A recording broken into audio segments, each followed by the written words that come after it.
ಇವತ್ತು ನಾವೆಲ್ಲ ಇಲ್ಲೆಲ್ಲ ಉಪಸ್ಥಿತರಿದ್ದು ಕಾರಣ ಏನು ಅಂದರೆ ನಮ್ಮ ಪೂಜ್ಯರ ಸಂಕಲ್ಪವನ್ನು ಈಡೇರಿಸಲಿಕ್ಕಾಗಿ ನಾವೆಲ್ಲ ಇಲ್ಲಿ ಕೂಡಿದ್ದೇವೆ. ಶರಣ ಬಂಧುಗಳೇ, ಶಿಕ್ಷಣ ಅನ್ನೋದು ಅಮೂಲ್ಯವಾಗಿರ್ತಕ್ಕಂಥ ರತ್ನ. ಈ ರತ್ನವನ್ನು ಯಾರಿಂದನೂ ಕದಿಲಿಕ್ಕೆ ಆಗುವುದಿಲ್ಲ. ಅಣ್ಣ ತಮ್ಮಂದಿರು ಪಾಲಾಗ್ತಾರೆ, ಬೇರೆ ಆಗ್ತಾರೆ, ಆಸ್ತಿಯನ್ನು ಹಂಚಿಕೊಳ್ತಾರೆ. ಆದರೆ ನೀವು ಗಳಿಸಿರ್ತಕ್ಕಂಥ ಶಿಕ್ಷಣವನ್ನು ಯಾವ ಕಾಲಕ್ಕೂ ಪಾಲು ಮಾಡಲಿಕ್ಕೆ ಆಗುವುದಿಲ್ಲ. ಹಾಗಾಗಿ ಶಿಕ್ಷಣ ಅಂದರೆ ಅದು ಅಮೂಲ್ಯವಾಗಿರ್ತಕ್ಕಂಥ ರತ್ನ ಅಂತ ತಿಳ್ಕೊಂಡು ನಾವೆಲ್ಲ ಕರಿತೇವೆ. ಅದಕ್ಕೆ ವಿದ್ಯಾರ್ಥಿಗಳಾದವರು ನೀವೆಲ್ಲ ಅಧ್ಯಯನ ಕಡೆ ಹೆಚ್ಚು ಗಮನ ಕೊಟ್ಟು, ನಮ್ಮ ಕಾಲದಲ್ಲಿ ಹೇಳಿದ್ರು ಪೂಜ್ಯರು, 100 ವರ್ಷದ ಹಿಂದೆ ಶಿಕ್ಷಣ ಇದ್ದಿರಲಿಲ್ಲ, ಆದರೆ ಸಂಸ್ಕಾರ ಇತ್ತು. ಇವತ್ತು ಶಿಕ್ಷಣ ಇದೆ, ಸಂಸ್ಕಾರ ಇಲ್ಲ. ಹಾಗಾಗಿ ನಾವೆಲ್ಲರೂ ಶಿಕ್ಷಣದ ಜೊತೆಗೆ ಸಂಸ್ಕಾರಿಗಳಾಗಬೇಕು. ಗುರು ಹಿರಿಯರಿಗೆ ಗೌರವವನ್ನು ಕೊಡುವಂಥದ್ದಾಗಬೇಕು, ವಿದ್ಯಾವಂತರಿಗೆ ಗೌರವವನ್ನು ಕೊಡುವಂಥದ್ದಾಗಬೇಕು. ಇವತ್ತು ನಾವೆಲ್ಲ ಅದನ್ನು ಮಾಡ್ತಾ ಇಲ್ಲ. ಇವತ್ತು ನೋಡಬೇಕು, ನಾವೆಲ್ಲ ಆಧುನಿಕ ಯುಗಮಾನದಲ್ಲಿ ನಾವೆಲ್ಲ ಗಳಿಸ್ತೇವೆ, ಏನೆಲ್ಲ ಮಾಡ್ತೀವಿ. ಇವತ್ತ ಹಣ ಗಳಿಸಲಿಕ್ಕೆ ಶಿಕ್ಷಣ ಒಂದೇ ಮುಖ್ಯ ಅಲ್ಲ. ಶಿಕ್ಷಣ ಇಲ್ಲದವರು ಏನೆಲ್ಲ ಮಾಡಿದ್ದಾರೆ, ಎಷ್ಟು ಸಂಪತ್ತನ್ನು ಗಳಿಸಿದವರು ನಮ್ಮ ಈ ಭೂಮಿ ಮೇಲಿದ್ದಾರೆ. ಅವರು ಓದಿರಲಿಲ್ಲ, ಆದರೆ ಅವರಲ್ಲಿ ಸಂಸ್ಕಾರ ಇತ್ತು. ಎಷ್ಟು ಜನ ಇಲ್ಲ. ಇವತ್ತು ಹಂಗ ಉದಾಹರಣೆ ಹೇಳ್ಬೇಕಂದ್ರೆ, ಹೈದರಾಬಾದಲ್ಲಿ ಒಬ್ಬ 9ನೇ ವರ್ಗ ಫೇಲ್ ಆಗಿರ್ತಕ್ಕಂಥ ವಿದ್ಯಾರ್ಥಿ, ಎಷ್ಟು 9ನೇ ಕ್ಲಾಸ್ನಲ್ಲಿ ಫೇಲ್ ಆಗಿದ್ದ. ಅವ ಸಂಕಲ್ಪ ಮಾಡಿದ, ಏನಾರ ಮಾಡಬೇಕಲ್ಲ, ನಾನು ಹೀಗೆ ಕೂತ್ರೆ ಹೇಗೆ ಅಂತ ತಿಳ್ಕೊಂಡು ಸಂಕಲ್ಪ ಮಾಡಿ ಅವ ಏನು ಮಾಡಿದ ಅಂದರೆ, ಸೈಕಲ್ ಮೇಲೆ ಉಪ್ಪಿನಕಾಯಿ ಮಾರಬೇಕಂತ ತಿಳ್ಕೊಂಡು ಉಪ್ಪಿನಕಾಯಿ ಚಾಲೋ ಮಾಡಿದ, ಮಾರಾಟವನ್ನು ಮಾಡಲಿಕ್ಕೆ ಚಾಲೋ ಮಾಡಿದ. ಸೈಕಲ್ ಮೇಲೆ ಉಪ್ಪಿನಕಾಯಿ ಮಾರಾಟ ಮಾಡ್ತಾ 10,000 ರೂಪಾಯಿಗಳನ್ನು ಗಳಿಕೆ ಮಾಡಿರ್ತಕ್ಕಂಥ ಯುವಕ 10,000ಕ್ಕೆ ಸಂತೋಷ ಆಗೋದಿಲ್ಲ. ಇನ್ನೂ ಏನೇನೋ ಮಾಡಬೇಕಂತ ತಿಳ್ಕೊಂಡು ವಿಚಾರ ಮಾಡಿ ಅವ ತಮ್ಮಂತೆ ಫೇಲ್ ಆಗಿರ್ತಕ್ಕಂಥ ಎಲ್ಲ ವಿದ್ಯಾರ್ಥಿಗಳನ್ನು ಒಟ್ಟುಗೂಡಿಸಿ ಅವರಿಗೊಂದೊಂದು ಸೈಕಲ್ಗಳನ್ನು ಕೊಟ್ಟು, ಆ 10,000 ಲಾಭದಲ್ಲಿ ಎಲ್ಲರಿಗೊಂದೊಂದು ಸೈಕಲ್ ಕೊಟ್ಟು ತಾನೇ ಒಂದು ಉಪ್ಪಿನಕಾಯಿ ಫ್ಯಾಕ್ಟ್ರಿಯನ್ನು ಮಾಡಿ ಆ ಎಲ್ಲ ವಿದ್ಯಾರ್ಥಿಗಳಲ್ಲಿ ಮಾರಲಿಕ್ಕೆ ಹಚ್ಚಿದ. ಇವತ್ತು ಅವನ ಹತ್ರ ಸುಮಾರು 10 ಲಕ್ಷ ರೂಪಾಯಿಗಳು ಅವನಲ್ಲಿ ವರ್ಷಕ್ಕೆ ಆದಾಯ ಬರಲಿಕ್ಕೆ ಶುರುವಾಯಿತು. ನೋಡಿ, 9th ಫೇಲ್ ಆದ ವಿದ್ಯಾರ್ಥಿ ಹಾಗೆ ಮಾಡ್ತಾ 10 ಲಕ್ಷಕ್ಕೆ ಸುಮ್ಮನಾಗಲಿಲ್ಲ, ಇನ್ನೂ ಏನೋ ಮಾಡಬೇಕು ಅಂತ ತಿಳ್ಕೊಂಡು ಆ 10 ಲಕ್ಷ ರೂಪಾಯಿಗಳನ್ನು ಇದ್ದಿರ್ತಕ್ಕಂಥ ವ್ಯಕ್ತಿ ಏನು ಮಾಡಿದ ಅಂದರೆ, ಪೇಪರನ್ನು ಓದುವಾಗ, ಮುಂಜಾನೆ ಪೇಪರ್ ಓದುವಾಗ ಒಂದು ಅಡ್ವರ್ಟೈಸ್ಮೆಂಟ್ ಬಂದಿತ್ತು. ಹೈದರಾಬಾದ್ ಪ್ರಸಿದ್ಧ ಒಂದು ಪತ್ರಿಕೆ ಮಾರಾಟಕ್ಕಿದೆ, ಅದನ್ನು ಯಾರಾದರೂ 10 ಲಕ್ಷಕ್ಕೆ ತೆಗೆದುಕೊಳ್ಳಬಹುದು ಅಂತ ತಿಳ್ಕೊಂಡು ಆ ಪತ್ರಿಕೆ ಅಡ್ವರ್ಟೈಸ್ಮೆಂಟ್ ಇತ್ತು. ಅದನ್ನು ನೋಡಿರ್ತಕ್ಕಂಥ ವಿದ್ಯಾರ್ಥಿ ಏನು ಮಾಡಿದ ಅಂದ್ರೆ, ಯುವಕ ಆ ಪತ್ರಿಕೆಯನ್ನು ಖರೀದಿ ಮಾಡ್ತಾನೆ ತನ್ನಲ್ಲಿರ್ತಕ್ಕಂಥ 10 ಲಕ್ಷ ರೂಪಾಯಿದಲ್ಲಿ. ಅಷ್ಟಕ್ಕೆ ಸುಮ್ಮನಾಗಲಿಲ್ಲ, 10 ಲಕ್ಷವನ್ನು ದುಡಿಸಿ ಸುಮಾರು ಕೋಟಿ ರೂಪಾಯಿಗಳಂತೆ ಆಸ್ತಿಯನ್ನು ಮಾಡಿದ. ಅವನ ಹತ್ರ 1 ಕೋಟಿ ರೂಪಾಯಿಗಳು ಸಂಗ್ರಹವಾಗಿದ್ದವು. ಅವಾಗ ವಿಚಾರ ಮಾಡ್ತಾನೆ, ಏನಾದರೂ ಒಂದು ಮಾಡಬೇಕು ಅಂತ ತಿಳ್ಕೊಂಡು ಒಂದು ಸುದ್ದಿವಾಹಿನಿಯನ್ನ ಪ್ರಕಟ ಮಾಡ್ತಾನೆ. ಇವತ್ತು ನಾವೆಲ್ಲ ಜಿ ಕನ್ನಡ ಅಂತ ತಿಳ್ಕೊಂಡು ಕರಿತೀವಿ. ಅದರಲ್ಲಿ ಸುಮಾರು ಇವತ್ತು ಎಲ್ಲ ಭಾಷೆಗಳಲ್ಲಿ ಸುಮಾರು 22 ಭಾಷೆಗಳಲ್ಲಿ ಆ ಸಂಸ್ಥೆ ನಡೀತಾ ಇದೆ, ಆ ವಾಹಿನಿ ನಡೀತಾ ಇದೆ. ಆದರೆ ಅಷ್ಟಕ್ಕೆ ಸುಮ್ಮನಾಗಿರ್ತಕ್ಕಂಥ ಯುವಕ ಏನು ಮಾಡಿದ ಅಂದರೆ, ಹೈದರಾಬಾದ್ ಹತ್ರ ಗೋಲ್ಕುಂಡದ ಹತ್ರ 100 ಎಕರೆ ಜಮೀನವನ್ನು ಖರೀದಿ ಮಾಡಿ ಏನು ಮಾಡಿದ ಅಂದರೆ, ಅಲ್ಲೊಂದು ಫಿಲ್ಮ್ ಸಿಟಿಯನ್ನು ನಿರ್ಮಾಣ ಮಾಡ್ತಾನೆ. ಇವತ್ತು ನೋಡಬೇಕು, ನಮ್ಮ ದೇಶದ ಪ್ರತಿಯೊಂದು ಫಿಲ್ಮ್ ಆ್ಯಕ್ಟರ್ಗಳು ಸಿನಿಮಾಗಳು ಹೊರಬರಬೇಕಾಗಿತ್ತು ಅಂದರೆ ಹೈದರಾಬಾದಕ್ಕೆ ಹೋಗೇ ಬರ್ತಾರೆ. ಆ ರೀತಿಯಾಗಿ ಫಿಲ್ಮ್ ಸಿಟಿಯನ್ನು ನಿರ್ಮಾಣ ಮಾಡಿರ್ತಕ್ಕಂಥ 9ನೇ ವರ್ಗ ಫೇಲ್ ಆಗಿರ್ತಕ್ಕಂಥ ವ್ಯಕ್ತಿ ಯಾರೂ ಅಲ್ಲ, ರಾಮೋಜಿರಾವ್ ಅನ್ನುವುದನ್ನು ನಾವೆಲ್ಲ ಅರ್ಥೈಸಿಕೊಳ್ಬೇಕು. ಇವತ್ತು ಆ ರಾಮೋಜಿರಾವ್ ಅವರು ಏನು ಕಲ್ತಿದ್ರಂದ್ರೆ MA ಓದಲಿಲ್ಲ, PhD ಮಾಡಲಿಲ್ಲ, ಏನೂ ಮಾಡಲಿಲ್ಲ. ಏನು ಮಾಡಿದ ಅಂದರೆ ಸಂಸ್ಕಾರದ ಬಲದಿಂದ ಸಮಾಜಕ್ಕೆ ಉಪಯೋಗವಾಗುವಂಥ ಕೆಲಸವನ್ನು ಮಾಡಿದರು ಅನ್ನೋದನ್ನು ನಾವೆಲ್ಲ ವಿದ್ಯಾರ್ಥಿಗಳು ಅರ್ಥೈಸಿಕೊಳ್ಬೇಕು. ನೀವು 10ನೇ ವರ್ಗ ಪಾಸ್ ಆಗಬಹುದು, ಫೇಲ್ ಆಗಬಹುದು, ಅಥವಾ MA ಕಲಿಬಹುದು, ಫೇಲ್ ಆಗಬಹುದು. ಆದರೆ ನಮ್ಮಲ್ಲಿರ್ತಕ್ಕಂಥ ದೃಢವಾಗಿರ್ತಕ್ಕಂಥ ಮನಸ್ಸು, ಅಚಲವಾಗಿರ್ತಕ್ಕಂಥ ಒಂದು ಕಾರ್ಯಶಕ್ತಿ ನಮ್ಮಲ್ಲಿತ್ತು ಅಂದರೆ ನಾವೆಲ್ಲ ಮಾಡಬಹುದು ಅನ್ನುವುದನ್ನು ನಾವೆಲ್ಲ ಅರ್ಥೈಸಿಕೊಳ್ಳಬಹುದು. ಅದಕ್ಕೆ ನಮ್ಮ ಗುರುಗಳಾಗಿರ್ತಕ್ಕಂಥ ಸಿದ್ಧಲಿಂಗ ಮಹಾಸ್ವಾಮಿಗಳಾಗಿರಬಹುದು, ನಮ್ಮ ಮಠದ ಎಲ್ಲ ಪೂರ್ವಜರು ಸಮಾಜಕ್ಕಾಗಿ ತಮ್ಮ ತನುಮನವನ್ನೇ ತ್ಯಾಗವನ್ನು ಮಾಡಿದ್ದಾರೆ. ನಮ್ಮ ಮಠ ಬಹಳಷ್ಟು ಕಾರ್ಯಗಳನ್ನು ಮಾಡಿದೆ. 400 ವರ್ಷಗಳ ಅವಿಚ್ಛಿನ್ನ ಇತಿಹಾಸವನ್ನು ಹೊಂದಿರತಕ್ಕಂಥ ಮಠ. ಬಹಳಷ್ಟು ಪೂಜ್ಯರು ತಪಸ್ವಿಗಳಾಗಿದ್ದರು, ಹಾಗೆ ಸಮಾಜ ಸೇವೆಯನ್ನು ಮಾಡುವಂಥವರಾಗಿದ್ದರು. ನಿರಂತರವಾಗಿ 400 ವರ್ಷಗಳಿಂದ ನಮ್ಮ ಮಠದ ದಾಸೋಹ ಅನಾಥರಿಗೆ, ಭಿಕ್ಷುಕರಿಗೆ, ನಿರ್ಗತಿಕರಿಗೆ ಇವತ್ತಿಗೂ ಕೂಡ ದಾಸೋಹವನ್ನು ನಮ್ಮ ಮಠ ಮಾಡ್ತಾ ಇದೆ. ಪ್ರತಿದಿನನೂ ಕೂಡ ದಾಸೋಹ ನಡೀತದೆ. ಇದು ಬಸವಣ್ಣವರ ಸಂಸ್ಕೃತಿ ಅನ್ನೋದನ್ನು ನಾವೆಲ್ಲ ಅರ್ಥೈಸ್ಕೊಳ್ಬೇಕು. ಪೂಜ್ಯರಾಗಿರ್ತಕ್ಕಂಥ ದುರುದುಂಡೇಶ್ವರರು ಮಹಾನ್ ತಪಸ್ವಿಗಳು. ಅವ್ರು ಹೇಗಿದ್ರು ಅಂದರೆ ತ್ರಿಕಾಲ ಪೂಜಾನಿಷ್ಠರಲ್ಲ, ಸಾಮಾನ್ಯ ವ್ಯಕ್ತಿಗಳಲ್ಲ. ಅವರು ಅರಭಾವಿ ಒಳಗ ನಿರ್ವಿಕಲ್ಪ ಸಮಾಧಿಯನ್ನು ಹೊಂದಿದ್ದಾರೆ. ನಮ್ಮ ದೇಶದೊಳಗ ಬೆರಳೆಣಿಕೆಯ ಸ್ವಾಮಿಗಳೊಳಗ ಅರಭಾವಿಯ ದುರುದುಂಡೇಶ್ವರರು ಒಬ್ರು ಅನ್ನೋದನ್ನು ನಾವೆಲ್ಲ ಅರ್ಥೈಸ್ಕೊಳ್ಬೇಕು. ಅವರು ಜೀವಂತ ಸಮಾಧಿಯನ್ನು ಹೊಂದಿದ್ದಾರೆ. ಇವತ್ತಿಗೂ ಜಾಗೃತ ಸ್ಥಾನ ಅನ್ನೋದನ್ನು ಅವರು ನಮ್ಮ ಕಿತ್ತೂರಿನ ಮಲ್ಲಸರ್ಜ ದೊರೆಯರು ಹಾಗೂ ಅಷ್ಟೇ ಅಲ್ಲ ಸಾಂಗ್ಲಿ ಕೊಲ್ಲಾಪುರದ ಪೇಶ್ವೆಗಳು ಅವರ ಭಕ್ತರಾಗಿದ್ದರು. ರಾಜ ಮಹಾರಾಜರು ಭಕ್ತರಾಗಿದ್ದರು, ಬಡಭಕ್ತರು ಅವರಿಗೆ ಭಕ್ತರಾಗಿದ್ದರು. ಮಲ್ಲಸರ್ಜೆ 2 ಸರಿ ಜೈಲು ವಾಸವನ್ನು, ಸೆರೆವಾಸವನ್ನು ಅನುಭವಿಸಿದಾಗ ಸ್ವತಃ ದುರುದುಂಡೇಶ್ವರರೇ ಅವರನ್ನು ಬಿಡುಗಡೆ ಮಾಡಿಸಿಕೊಂಡು ಬರ್ತಾರೆ. ಇತಿಹಾಸ ಇದೆ.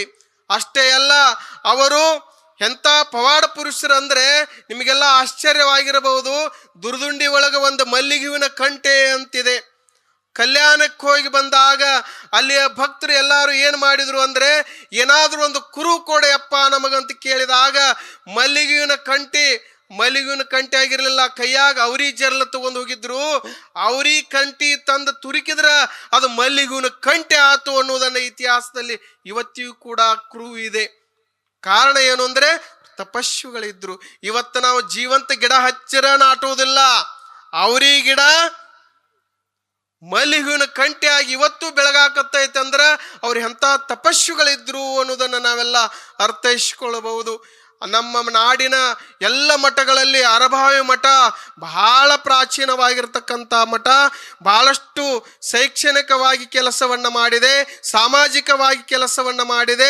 ನಮ್ಮ ಸ್ವತಂತ್ರ ಸಂಗ್ರಾಮದಲ್ಲಿ ಕೂಡ ನಮ್ಮ ಮಠ ಸ್ವತಂತ್ರ ಸಂಗ್ರಾಮಕ್ಕೆ ಎಲ್ಲರೂ ಭಾಗಿಗಳಾಗ್ತಾ ಇದ್ರಲ್ಲ, ಅವಾಗ ಎಲ್ಲರಿಗೂ ಅವಕಾಶ, ಆಶ್ರಯ ನೀಡಿದಂಥ ಮಠ ಯಾವುದು ಅಂದರೆ ಅದು ಅರಭಾವಿ ಮಠ ಅಂತ ತಿಳ್ಕೊಂಡು ನಾವು ಹೆಮ್ಮೆಯಿಂದ ಹೇಳಬೇಕಾಗ್ತದೆ.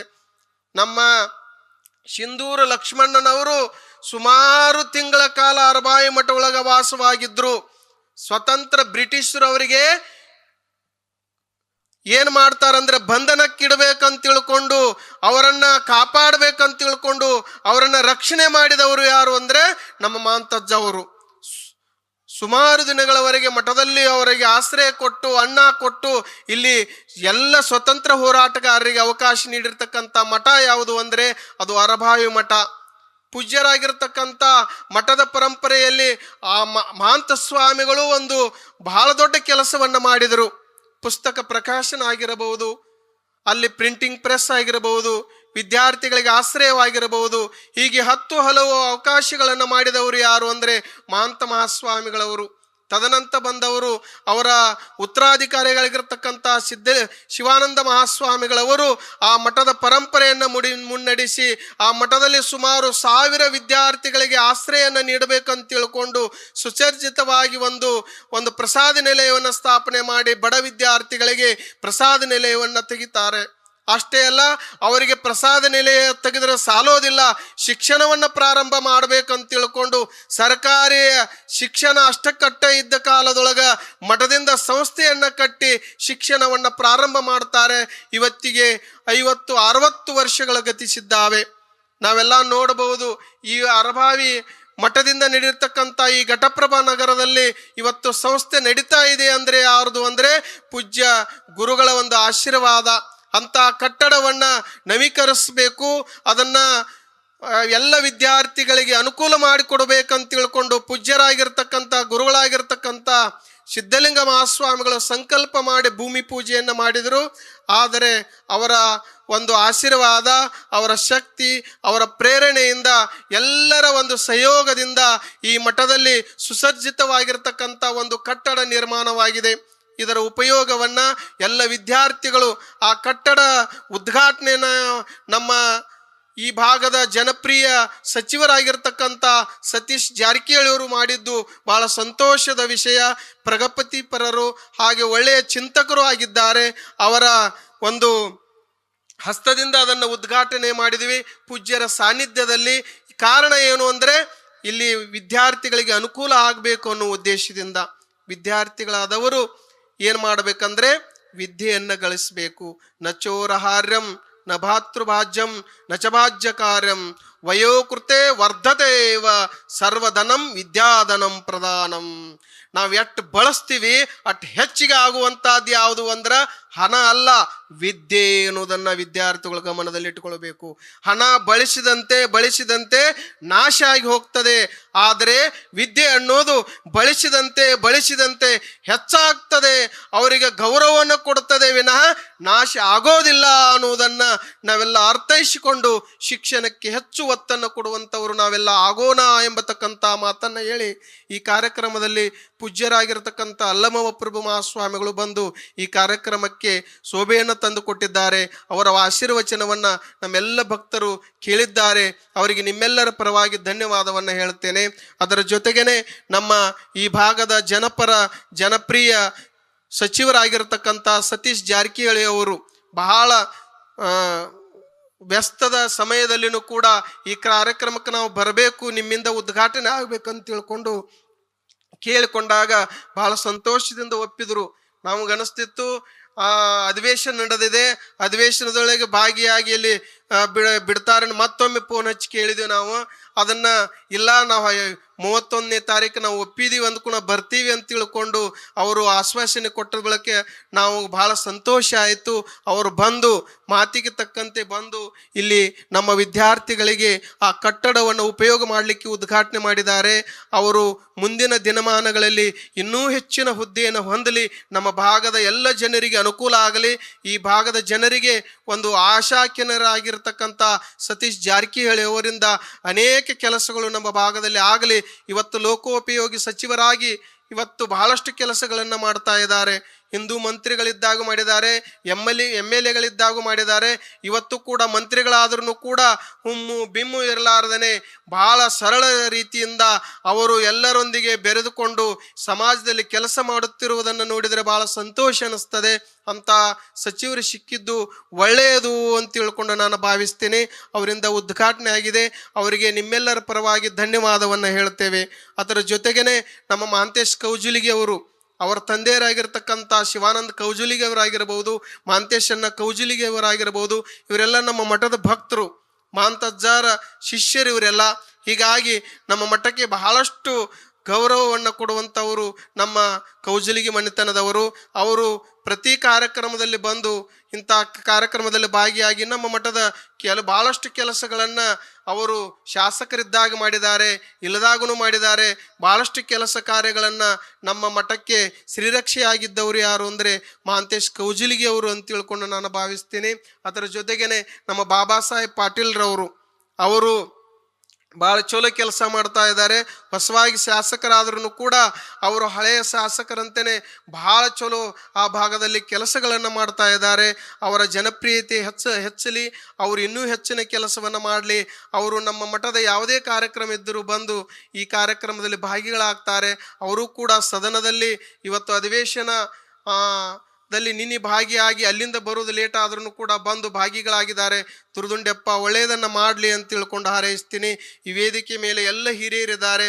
ಅಪ್ಪಯ್ಯಪ್ಪ ಬಡಕುಂದ್ರಿ ಅವರಿರಬಹುದು, ಆ ತಾಯಿ ಅಮ್ಮ ಅವರಿರಬಹುದು, ಇನ್ನುಳಿದ ಎಲ್ಲ ಹಿರಿಯರು ಈ ಕಾರ್ಯಕ್ರಮದಲ್ಲಿ ಭಾಗಿಗಳಾಗಿದ್ದಾರೆ. ಅವರೆಲ್ಲರ ಸಹಾಯ ಸಹಕಾರ ಸದಾವಕಾಲ ನಮ್ಮ ಮಠದ ಮೇಲೆ ಇರಲಿ ಅಂತ ತಿಳ್ಕೊಂಡು ನಾನು ಆಶಿಸ್ತೇನೆ. ನಿಮ್ಮೆಲ್ಲರಿಗೂ ಒಳ್ಳೆಯದಾಗಲಿ. ಯಾಕಂದರೆ ದುರುದುಂಡೆಪ್ಪನ ಆಶೀರ್ವಾದ ಸದಾವಕಾಲ ಎಲ್ಲರ ಮೇಲೆ ಇರಲಿ ಅಂತ ತಿಳ್ಕೊಂಡು ನಾನು ಹಾರೈಸ್ತೇನೆ. ನಿಮ್ಮೆಲ್ಲರಿಗೂ ಒಳ್ಳೆಯದಾಗಲಿ ಅಂತ ತಿಳ್ಕೊಂಡು ಹಾರೈಸಿ ಕಾರ್ಯಕ್ರಮದಲ್ಲಿ ಹಳೆಯ ವಿದ್ಯಾರ್ಥಿಗಳು, ಭಾಳ ಮುಖ್ಯವಾಗಿ ಹಳೆಯ ವಿದ್ಯಾರ್ಥಿಗಳು ಕೂಡ ನಮಗೆ ಬಹಳ ಸಹಾಯ ಸಹಕಾರವನ್ನು ಮಾಡಿದ್ದಾರೆ. ನಾವೇನು ಕೇಳಿಲ್ಲ, ನಾವೇನು ಕೇಳ್ತಿರ್ಲಿಲ್ಲ. ಅವ್ರಿಗೇನು ಕೊಡ್ರಿ ಮಾಡ್ರಿ ಅಂತ ತಿಳ್ಕೊಂಡು ನಾವೇನು ಕೇಳಿಲ್ಲ. ಆದರೆ ಅವರ ಸ್ವಯಂ ಪ್ರೇರಿತೆಯಿಂದ ತಮ್ಮ ಕೈಲಿ ಆದಷ್ಟು ಸಹಾಯ ಸಹಕಾರವನ್ನು ತನುಮನ ಧನದಿಂದ ಸಹಾಯವನ್ನು ಮಾಡ್ತಾ ಇದ್ದಾರೆ. ಆ ವಿದ್ಯಾರ್ಥಿ ಸಂಘವನ್ನು ನಿರ್ಮಾಣ ಮಾಡಿ ಎಲ್ಲರಿಗೂ ಕೂಡ ಒಳ್ಳೆಯದಾಗಲಿ. ಎಲ್ಲ ಹಳೆಯ ವಿದ್ಯಾರ್ಥಿಗಳು ಕೂಡಿ ನಾವು ಒಟ್ಟಾಗಿ ಹೋಗಬೇಕು, ಎಲ್ಲರೂ ಒಂದು ವರ್ಷಕ್ಕೊಮ್ಮೆ ಕೂಡಬೇಕಂತ ತಿಳ್ಕೊಂಡು ಅವರೆಲ್ಲ ಸಂಕಲ್ಪ ಮಾಡಿ ಆ ಸಂಘವನ್ನು ನಿರ್ಮಾಣ ಮಾಡಿದ್ದಾರೆ. ನಮ್ಮ ನಾಗರಾಜ್ ಅವರಿರ್ಬೋದು, ಅವರೆಲ್ಲ ಸಿಬ್ಬಂದಿ ವರ್ಗ ಭಾಳಷ್ಟು ಜನ ಇದ್ದಾರೆ. ಸುಮಾರು ಸಾವಿರ ವಿದ್ಯಾರ್ಥಿಗಳು ಹಳೆಯ ವಿದ್ಯಾರ್ಥಿಗಳ ಸಂಘದಲ್ಲಿದ್ದಾರೆ. ಅವರೆಲ್ಲರೂ ಕೂಡ ಸಂಘಟಿತರಾಗಿ ಒಂದು ಈ ವಿದ್ಯಾರ್ಥಿಗಳ ಸಂಘವನ್ನು ಮಾಡಿದ್ದು ಭಾಳ ಸಂತೋಷದ ವಿಷಯ ಅಂತ ತಿಳ್ಕೊಂಡು ನಾನು ಭಾವಿಸ್ತೀನಿ. ಅವರ ಒಂದು ಸೇವೆ ಸದಾವಕಾಲ ನಮ್ಮ ಸಂಸ್ಥೆಗೆ ಸಲ್ಲಲಿ ಅಂತ ತಿಳ್ಕೊಂಡು ಆಶಿಸ್ತೇನೆ. ಅವರಿಂದ ಇನ್ನೂ 10 ಹಲವು ಕೆಲಸಗಳ ಸಮಾಜದಲ್ಲಿ ಆಗಲಿ. ಭಾಳಷ್ಟು ಜನ ನೌಕರಿ ಮಾಡ್ತಾ ಇದ್ದಾರೆ, ಒಕ್ಕಲ್ತನ ಮಾಡ್ತಾ ಇದ್ದಾರೆ, ಉದ್ಯೋಗಸ್ಥರಿದ್ದಾರೆ, ಆಮೇಲೆ ಗುತ್ತಿಗೆದಾರಿದ್ದಾರೆ, ಸಚಿವರಾಗಿದ್ದಾರೆ. ಎಲ್ಲ ಜನರು ನಮ್ಮ ಸಂಸ್ಥೆಯಲ್ಲಿ ಕಲಿತವರು ಎಲ್ಲ ರೀತಿ ಎಲ್ಲ ರಂಗದಲ್ಲಿನೂ ಕೂಡ ಆಗಿ ಹೋಗಿದ್ದು ಬಹಳ ಸಂತೋಷದ ವಿಷಯ ಅಂತ ತಿಳ್ಕೊಂಡು ನಾನು ಭಾವಿಸ್ತೀನಿ. ಪೂಜ್ಯರ ಒಂದು ದೂರದೃಷ್ಟಿ, ಪೂಜ್ಯರ ಒಂದು ಅಂತಃಕರಣದ ದೃಷ್ಟಿ ಇಷ್ಟೆಲ್ಲ ಬೆಳಗಿದೆ ಅಂತ ತಿಳ್ಕೊಂಡು ನಾನು ಭಾವಿಸ್ತೇನೆ. ನಿಮ್ಮೆಲ್ಲರಿಗೂ ಒಳ್ಳೆಯದಾಗಲಿ. ಸದಾ ಕಾಲ ನಮ್ಮ ಮಠದ ಮೇಲೆ, ನಮ್ಮ ಸಂಸ್ಥೆಯ ಮೇಲೆ ನಿಮ್ಮೆಲ್ಲರ ಪ್ರೀತಿ ವಿಶ್ವಾಸ ಇರಲಿ. ನಾವು ಉತ್ತಮ ಶಿಕ್ಷಣ ಕೊಡಲಿಕ್ಕೆ ನಾವೆಲ್ಲರೂ ಬದ್ಧರಾಗಿದ್ದೇವೆ. ಎಷ್ಟು ಸಾಧ್ಯ ಆಗ್ತದೆ ಅಷ್ಟು ನಾವು ಉತ್ತಮ ಶಿಕ್ಷಣವನ್ನು ಕೊಡಲಿಕ್ಕೆ ನಾವು ಬಯಸ್ತೇವೆ. ಎಲ್ಲರಿಗೂ ಒಳ್ಳೆಯದಾಗಲಿ ಅಂತ ತಿಳ್ಕೊಂಡು ಆಮೇಲೆ ಈ ಕಾರ್ಯಕ್ರಮದಲ್ಲಿ ನಮ್ಮ PU ಕಾಲೇಜಿನ ಬೋರ್ಡಿನ ಡೈರೆಕ್ಟರು ಕೂಡ ಬಂದಿದ್ದಾರೆ. ಅವರು ಕೂಡ ನಿಮ್ಮೆಲ್ಲರ ಕುರಿತು ಮಾತನಾಡಿದ್ದಾರೆ. ಅವರಿಗೂ ಒಳ್ಳೆಯದಾಗಲಿ. ನಮ್ಮ ಸಂಸ್ಥೆ ಬಗ್ಗೆ ಒಂದು ಸದಾವಕಾಲ ಅನುಕಂಪ ಇರಲಿ ಅಂತ ತಿಳ್ಕೊಂಡು ಭಾವಿಸಿ ನಮಗೆ ಎಷ್ಟೆಲ್ಲ ಹೇಳೋದು ಯಾಕಂದರೆ ಮೊದಲು ಹಳೆ ಕಟ್ಟಡ ಇತ್ತು. ನಮಗೆ ಹೇಳ್ತಿದ್ರು ಅಜ್ಜವರ ಹಳೆ ಕಟ್ಟಡದೆ, ಅದಕ್ಕಾಗಿ ವಿದ್ಯಾರ್ಥಿಗಳ ಸಂಖ್ಯೆ ಕಡಿಮೆ ಆಗುವ ಸಂದರ್ಭ ಬರ್ತದೆ, ಅದಕ್ಕೆ ಹೊಸ ಕಟ್ಟಡ ನಿರ್ಮಾಣ ಆಗಬೇಕು, ಭಾಳಷ್ಟು ಜನರ ಒಂದು ಬೇಡಿಕೆ ಇದೆ ಅಂತ ತಿಳ್ಕೊಂಡು ಎಲ್ಲರೂ ಹೇಳ್ತಿದ್ರು. ಆ ರೀತಿಯಲ್ಲಿ ಪೂಜ್ಯ ಗುರುಗಳ ಮನಸ್ಸಿನಲ್ಲಿ ಬಂದು ಆ ಕಟ್ಟಡ ನಿರ್ಮಾಣ ಆಗಿದೆ. ಇನ್ನೂ ಇದರಲ್ಲಿ ಸೈನ್ಸ್ ಕಾಲೇಜ್ ಆಗಿರಬಹುದು. ಈ ಭಾಗದಲ್ಲಿ ಬಡ ಮಕ್ಕಳಿಗೆ ನಮ್ಮ ಸಂಸ್ಥೆಯೊಳಗೆ ಯಾವುದು ಡೊನೇಷನ್ ಇಲ್ಲ, ಯಾವುದು ಹೆಚ್ಚಿನ ಫೀ ಇಲ್ಲ. ಸರ್ಕಾರ ಏನು ನಿಗದಿಪಡಿಸಿದೆ ಆ ಫೀಸಿನಲ್ಲೇ ನಮ್ಮ ಸಂಸ್ಥೆ ನಡೀತಾ ಇದೆ.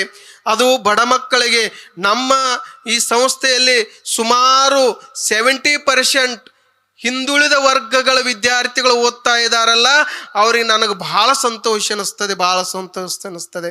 ಯಾಕಂದ್ರೆ ಬಡವರು ರೊಕ್ಕಿದ್ದವರು ಡೊನೇಷನ್ ಕೊಟ್ಟು 10,000 20,000 ಕೊಟ್ಟು ಎಲ್ಲೆಲ್ಲೋ ಹೋಗ್ತಿರ್ತಾರೆ. ಆದರೆ ಬಡ ವ್ಯಕ್ತಿಗಳಿಗೆ ಆ ಕೊಟ್ಟು ಹೆಚ್ಚತೆ ಬೆಳಿಬೇಕು, ಇಲ್ಲಿ ಅನುಕೂಲವನ್ನು ಮಾಡಿಕೊಡ್ಬೇಕು ಅನ್ನೋ ಉದ್ದೇಶದಿಂದ ನಮ್ಮ ಎಲ್ಲ ಹಿರಿಯರು ಭಕ್ತರು ಒಂದು ವಿಶ್ವಾಸವನ್ನು ತೆಗೆದುಕೊಂಡು ಈ ಕಟ್ಟಡವನ್ನು ಮಾಡಿದ್ದಾರೆ. ಅದಕ್ಕೆ ಭಾಳ ಸಂತೋಷ ಆಗಿದೆ ಅಂತ ತಿಳ್ಕೊಂಡು ಈ ಸಂದರ್ಭದಲ್ಲಿ ಹೇಳ್ತಾ ನಿಮ್ಮೆಲ್ಲರಿಗೂ ಒಳ್ಳೆಯದಾಗಲಿ ಅಂತ ತಿಳ್ಕೊಂಡು ಹೇಳಿ ಮತ್ತೊಮ್ಮೆ ಎಲ್ಲರಿಗೆ ಧನ್ಯವಾದವನ್ನು ಹೇಳಿ, ಸಚಿವರಿಗೆ ಮತ್ತೊಮ್ಮೆ ನಿಮ್ಮೆಲ್ಲರ ಪರವಾಗಿ ಧನ್ಯವಾದವನ್ನು ಹೇಳಿ ನಮ್ಮ 2 ಮಾತನ್ನು ಮುಗಿಸ್ತೇವೆ.